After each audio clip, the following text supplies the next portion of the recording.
Hi everybody, it's Corey from Frenchtown Beads. I am working on bringing you a couple new ideas today. The first one we're going to do is this one here because it's got the thicker cording, and I think this one is going to be easier to learn, and then we'll move to the smaller rings, but it's the same basic pattern. So first we're going to do this one here. You're going to have to gather your supplies first. It's going to take about 10 inches of the flat cording, and you can use any kind of flat cording that we've got. You need your rings across the top, which we're using these here today. You're going to need a couple cuts of thin enough wire, just cheap wire that it doesn't matter what color, it's going to be covered up. It's got to be about 6 to 8 inches long, kind of depending on how much you want to secure your ends. You need the end caps, your clasp, and the leather you're going to use, which can be any color. If you want to coordinate your colors to match with your cording, that's always a nice looking project to make. So the first thing we're going to do is take our leather, which is cut about 22 inches long, and fold it in half. And we're going to take our flat cord and put the leather there on top, just like that. We're going to take our wire, our thin little wire, and wrap it around and secure it.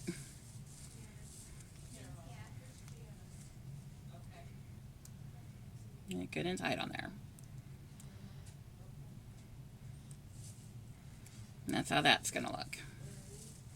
I always tend to have things in my left hand when I'm making stuff, but that kind of varies depending on what what hand you like to work with.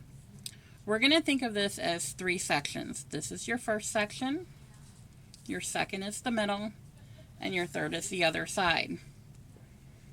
You're going to take your ring, and it's going to go right here, but the first thing you've got to do is have your cording go inside it. So I like to put the ring underneath. Take the end of your flat cord, and that's how that's going to look. After this, you take your top, and they're going to go down, and you're going to hold them, and your top 2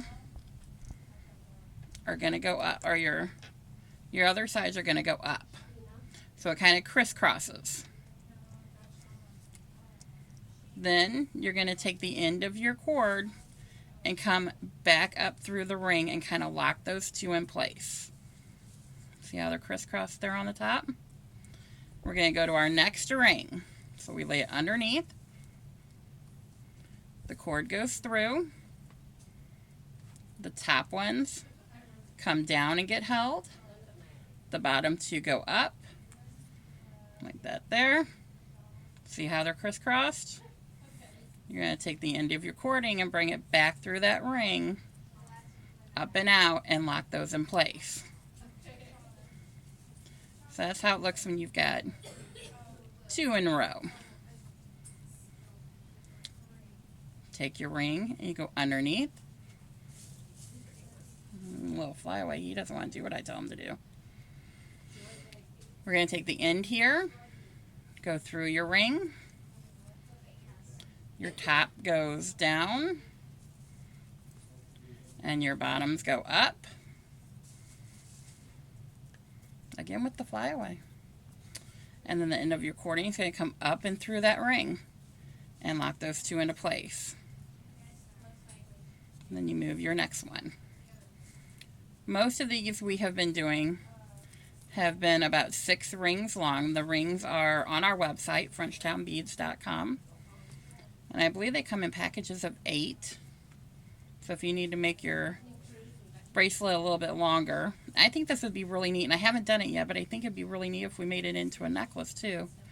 Or a choker around the front. Down through the middle. Your top ones go down. Your bottom ones go up. And the middle goes back through the center to lock them into place. And here's our last one. This is going to be our 6th ring. Underneath. down through, top down, down up, back up through your ring to lock it in place. So when you get to the end, that's what you've created.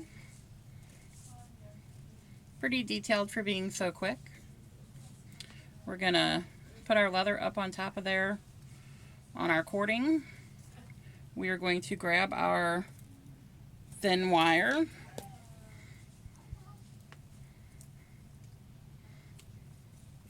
and we're going to wrap it around just to secure that into place.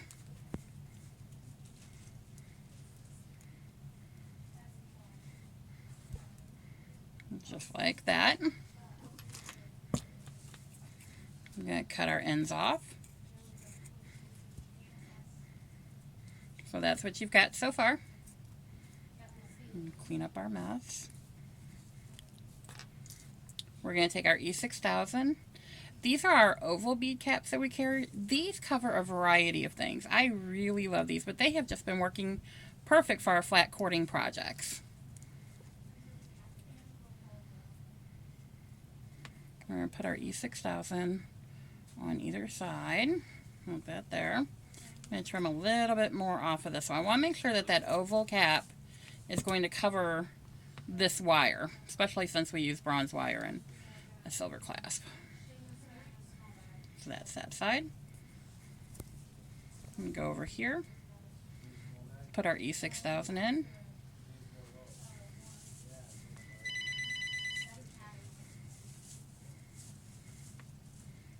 Just like that.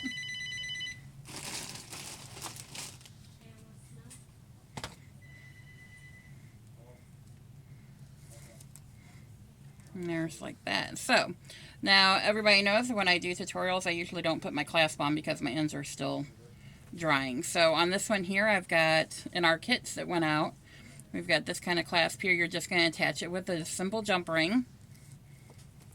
And then a jump ring on this side. Now to make this longer, if this isn't long enough for you, you can always add additional jump rings linked together on the end, and that'll add some length for you. And that's our kit for today.